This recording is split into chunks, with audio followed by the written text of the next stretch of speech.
Hey, I know I'm the only guy between you and your supper, so I'm going to keep this brief. Okay, but starting about 11 years ago, I got really interested in the Sericea question, the Sericea problem, because I've got a little ranch in North Lyon County that's covered in it. And I got really frustrated, at having to break out my sprayer at least every other year and not seeing any progress, any forward progress with that routine herbicide usage. So I came at the problem like I'm trained as a nutritionist, like a good nutritionist would. I thought I could figure out a way to make cattle eat more Sericea. Well, that worked a little bit, okay, but nothing that increased herbivory to the point that would approach control. Okay, I tried co-grazing cows and goats, and that worked pretty good, but nobody wanted to own goats. Okay, I tried sequential grazing with beef steers followed by sheep. That worked really well. Nobody wanted to own sheep. So really out of a lack of options, I thought, what if we rethink how we use fire? And we move that fire to a time of the year when we would expect that Sericea to be physiologically vulnerable. Okay, we started doing that 9 years ago in 2014. I'm going to visit with you about two stories, pretty visual. But I want to first start off by telling you some things about your home, if you're a Flint Hiller, that you might not know. Okay, but you should be able to tell this story to a member of the public who is not only interested in the Flint Hills, but maybe a little down on the beef industry. Okay, these Flint Hills of ours, this Rorschach blot looking thing on the screen is the original extent of tallgrass prairie in North America. We started out with 165 million acres. Okay, now we've got about 4% of that right here at home that's left. Okay, everybody knows why the Flint Hills didn't go under the plow. Okay, because that chert is just a few inches under the soil surface, that stuff that we call flint. Okay, but this remnant is home to all of these species. They are obligate residents of this ecosystem. 500 different plants, 700 insects, 40 mammals. I don't even have birds up there, but there's a slew of them. That makes the Flint Hills more diverse on small spatial scales than the Amazon rainforest. Okay, when was the last time you heard anybody screaming about preserving the Flint Hills from a diversity perspective? Everybody benefits from diversity. Okay, we just don't hear about it or talk about it as a ranching community. Okay, the other thing about it that everybody benefits from, everybody likes a clean drink of water. Okay, everybody likes to breathe clean air. Okay, the Flint Hills, the tallgrass prairie, is the best carbon sink on planet Earth, and it's natural. Okay, and it's also the best water filter on Earth because of the depth of the sod. Everybody benefits. Okay, the only issue we have here, because we're so good at growing stuff, okay, stuff from the outside wants to come in and make a mess.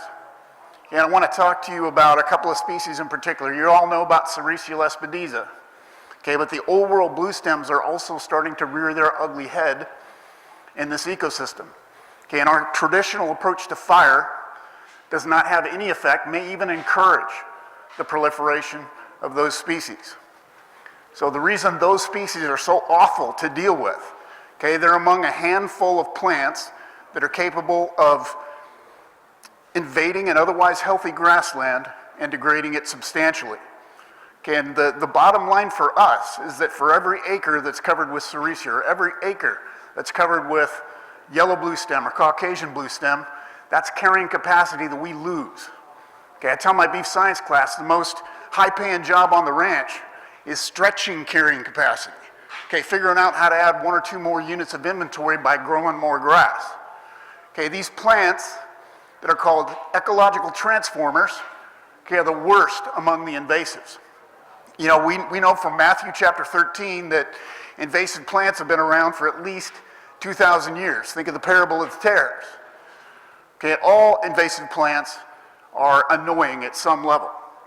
Okay, but these transformers that I'm talking about are destroyers. They're ecosystem killers. So my good friend, Jeff Davidson here in the picture. Okay, I've heard it said, this is not Jeff's quote, but I've heard it said that Sericea is the plutonium of the plant community. And I was inclined to agree. Okay, but I had to think through what that meant. Okay, what we have in Kansas is a wild type Sericea. It is nothing like the cultivated varieties in the southeastern US for reasons I'll get into in a moment. Okay, it is different stuff. I think a better way to talk about Sericea is by likening it to a feral hog. Okay, everybody likes pretty little white farm pigs, right? Okay, nothing wrong with them, but if a breeding pair of white farm pigs gets out into the environment and breeds, okay, in a very short time, because they are under a different set of environmental conditions, different genes get expressed. Okay, so everything that's in that little white farm pig now looks like this. Okay, Sericea is exactly the same way. When it was brought into Kansas in the 30s, it was not invasive. Okay, but it got outside of its intended areas of cultivation. It adapted over about 70 years, okay, to become a tremendous threat. Okay, this is what Sericea does. Okay, it was brought here because it's tolerant of poor soils. We used it to revegetate strip mined areas. Okay, doesn't mind poor soil. It's a deeply rooted perennial plant that's actually leguminous, but it keeps its nitrogen to itself. Okay, it's got a big, tall, robust canopy. It tends to shade out competition. It's resistant to grazing because it's scorchingly high in condensed tannin, okay, which is to say that condensed tannin is to protein what lignin is to carbohydrate. Okay, when there is a physical association of tannin and dietary protein in the rumen, tannin binds that protein, all that free protein, okay, and hangs onto it and won't let that protein be used during fermentation. Okay, that's the source of beef cattle's reluctance to consume this plant. So we've measured it as high as 20% of whole plant dry matter in our wild type Sericea. Out east where they grow it on purpose, it maxes out at about 8. So this is a different beast. Each Sericea stem that might be part of a multi-stem crown is going to average about 860 seeds produced per year. Okay, and those seeds, you've seen them. They're hard, they're round, they're very durable. They have great longevity in the seed soil bank. People have germinated Sericea seed recovered from soil that was documented to be 70 years old. So up until recently, okay, treatment with specialty herbicides was really the only option. And I'm not an anti-herbicide guy. I use a little at least every year. But herbicides do not care if they land on a good plant or a bad plant. They're going to kill. Okay, and with the profligate use of herbicides since about 1980 in Kansas, we have suffered major declines in that biodiversity I was talking about earlier. So, the little guy in the middle of the picture there is me, and I'm not praying. I probably should be. Okay, that's a conventional spring fire, right? And I'm about 100 feet off of that head fire line. And what I'm doing is shielding my face because I can feel that intense heat that far away. I mean, everybody has had one of these get away from them at one point. Okay, conditions at that time are typically dry, the fuel load is high, okay, the winds can be unpredictable, and there are very few burn days in the month of August where everything is just right. Okay, I'm gonna see if I can play this video for you. This is the same approach to range management, but just moved to early August after a time when a lot of stockers would have normally left the Flint Hills.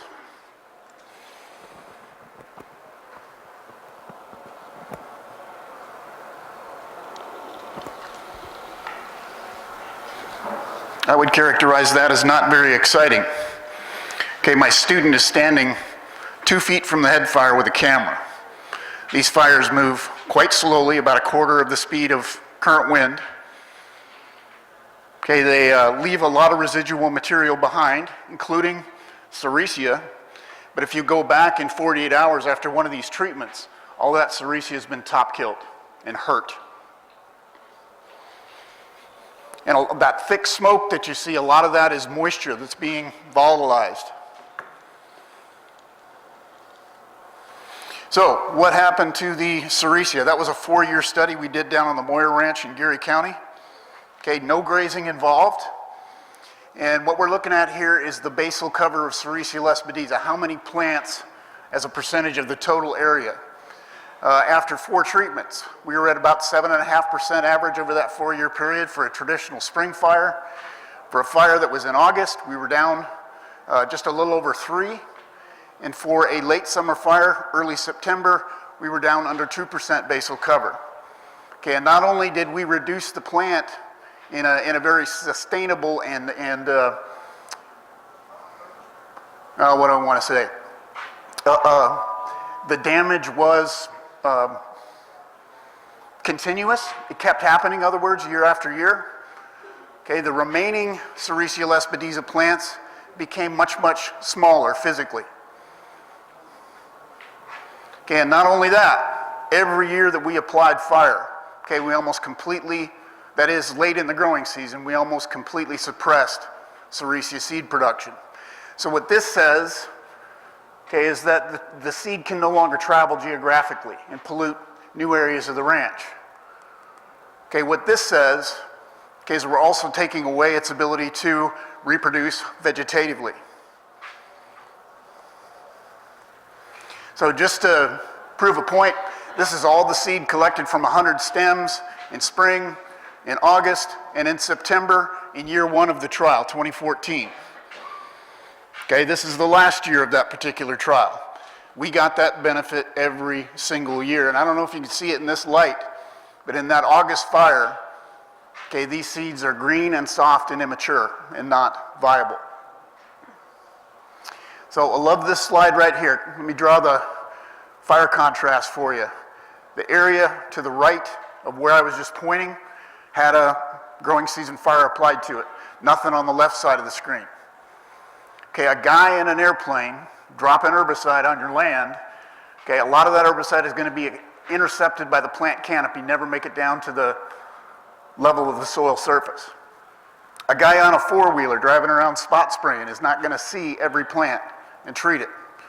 Okay, a goat or a sheep that don't mind this stuff, walking around grazing it, is not going to see and eat every plant and thereby damage it. Fire don't miss a trick. It's as comprehensive and inexpensive a treatment as we have available for Sericea lespedeza at this point. Good question to ask. What happened to everything else? We can't just measure one thing. Well, I'll bottom line it for you, very little. Okay, we did not change total biomass accumulation as measured in the month of July at all. Okay, and in some cases the regrowth prior to dormancy is very, very substantial. That's about a 6-week recovery right there. Okay, we didn't change anything about the grass community. Okay, total grasses, C4 grasses, cool season grasses, and annuals, okay, nothing moved an inch. Okay, what we did change is that forb community. Looking at that top number there, oh my goodness, or second to top, I guess, perennial forbs trending down, I don't like that very much. Okay, but we could explain that whole downward trend in what happened with Sericea, Baldwin's ironweed, we all love that one too, don't we? Okay, and western ragweed. Okay, so things we normally struggle with as increasers were also being hurt by this late season fire application. I'm going to geek out on you a little bit, and I think I can explain myself. Okay, we grouped a very small population of plants, I call them major wildflowers, into a single group. Okay, there's about 8 species there. They have in common that they're leguminous or they're critical habitat plants for grassland obligate invertebrates. Okay, that's their food. We get more of their food, we get more of those bugs back, we get more birds who depend upon those bugs for food. Okay, and our ecosystem stabilizes. So I'm geeking out on you again, but the diversity of this research site improved dramatically. Okay, mostly in the context of forbs, but we were making, with this fire treatment, we were making the environment more stable and returning it closer to its native biodiversity. So this is the Stocker unit in 2018. I'm moving to a different trial now. Dr. Blasi and Bill were kind enough, okay, to invite us to apply that scope of treatments, that suite of treatments, to a commercial scale. Small plot before, 300-acre scale per treatment here. So, question to ask, what happens to livestock performance when you start messing around with that highly cherished fire season?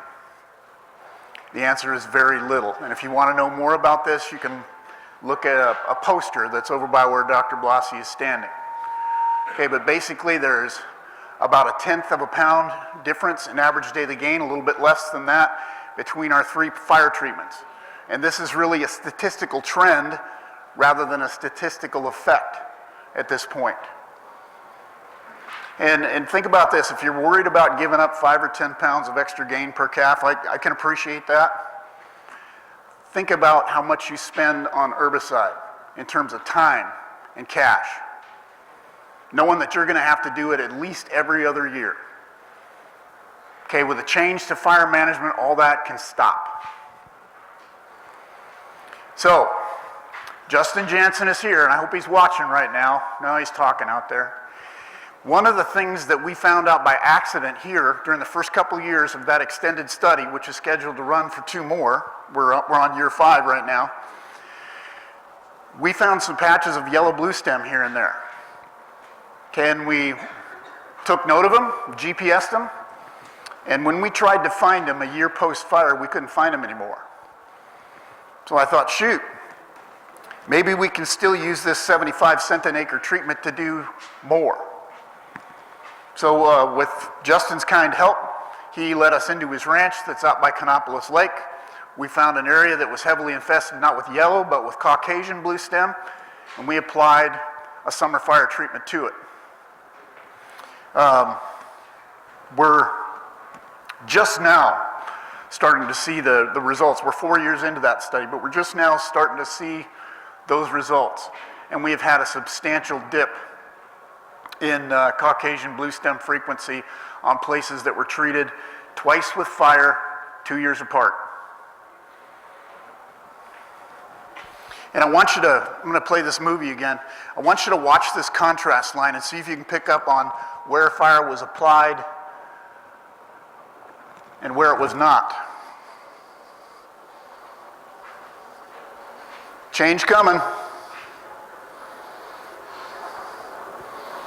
Fire treated here once, no fire treatment here. I mean, when you can, if you're trying to convince somebody to do this or to consider it, you're not going to do it with a graph or a chart. Okay, when you get a visual effect like this, that gets people's attention. Like I said, 1 more year on this site. So things we learned about ourselves while we're going through this process. Most of the value of rangeland to society can't be quantified in average daily gain or total body weight gain. There are other factors at play here, some of which we may get paid for someday. Okay, how'd you like to get paid to be a repository of diversity? How'd you like to get paid to sequester carbon? Both of which we can do very well with a few changes in management. We had to start at a very basic level. Okay, learning why Sericea was so distasteful to cattle, that took a couple of years. Okay, we tried animal-based approaches, that took another 4 years or something like that. Okay, but by that time, we understood enough about where Sericea was vulnerable that fire was an obvious choice. So, I don't want to sell this as the be-all, end-all of any kind of noxious weed control. Okay, this is simply another tool for your toolkit. Okay, for most ranchers, they're going to have questions, they're going to have doubts, some will have more time and more equipment and more crew than others. Okay, we need a multifaceted control mechanism that's going to be inclusive to a wide range of management styles. I want to stress again that prescribed fire in the summer and fall has not been associated with any detrimental effect on non-target species. In fact, the results would indicate that we're having a positive effect over the long term. Okay, and last of all, I need to, just like AJ did, I need to say thanks.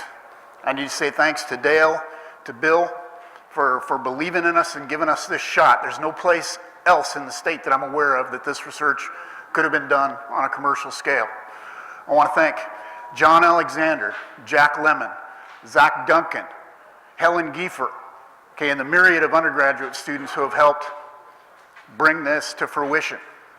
It has been my privilege to be associated with this research that I believe will change the face of the Flint Hills for good.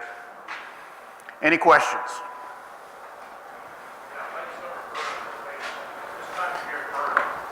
I gotta walk out to you.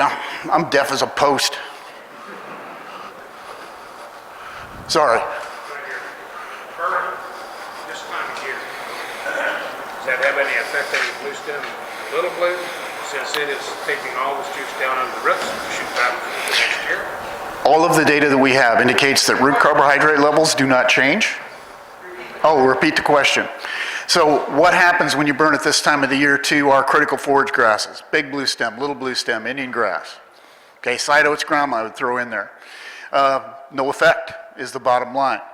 For several years, we looked at root carbohydrate reserves in those species along with a couple of forbs. They didn't change.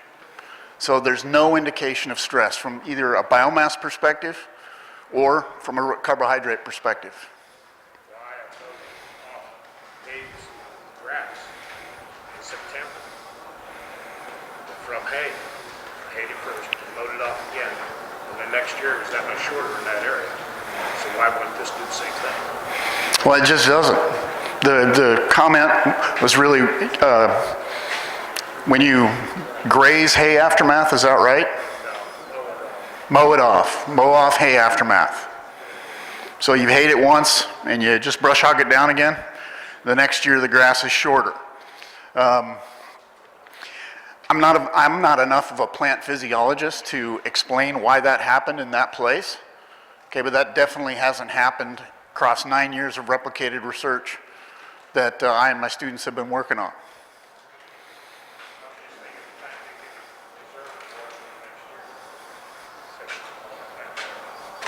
Sir? What about other weedy species like dogwood? That's good. What about other weedy species, particularly the woody stem?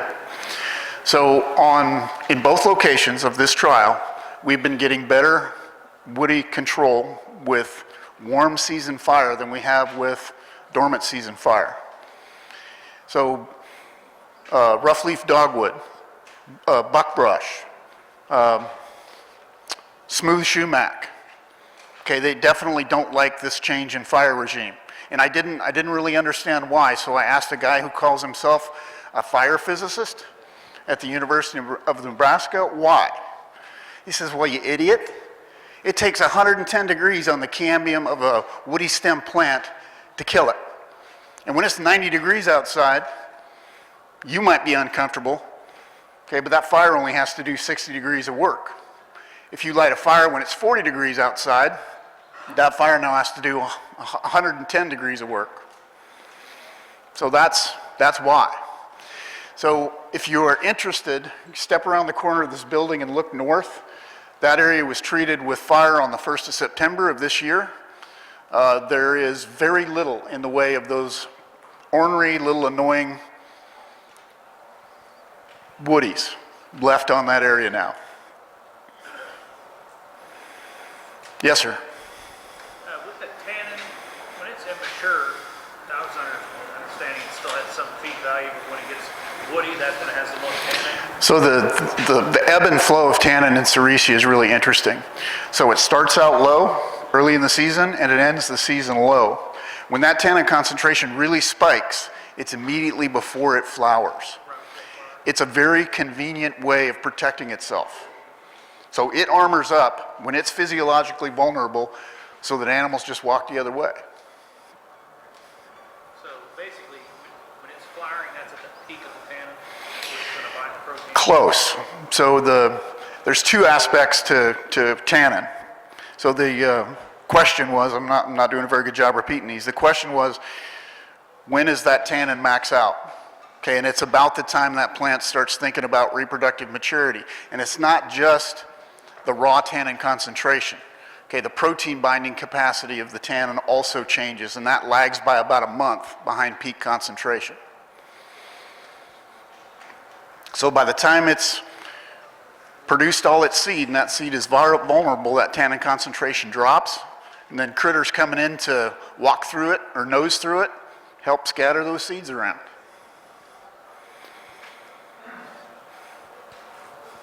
Hey, you guys are, oh, you got more, all right. Well, I'm saying, because I have a ton of that stuff. I mean, it just pockets everywhere. I had goats, ate it all off. I got rid of most of the goats, now it's back with the vengeance. That's an interesting observation. So, I will do that, sorry Dale. What I'm saying is that So- would it actually have any value a month before it's seed? So sheep and goats don't seem to mind when they eat it. They're much more tannin tolerant than, I didn't repeat the question, I'm sorry. I'm just excited to talk about this, people. So the story the gentleman told was, grazed all the cerci off with goats, took the goats away, the cerci came back. What's going on with that? I have never seen herbivory of cerci be successful as a control mechanism. You can hurt it, but if you take the hurter away, okay, it just comes screaming right back. I know of several ranches in Oklahoma that for a long period of years grazed BLM horses. Horses are a non-ruminant, they don't care about tannin one whit. And they suppressed it enough where it was hard to see. Okay, but when the horses were removed, boom, the population explodes again.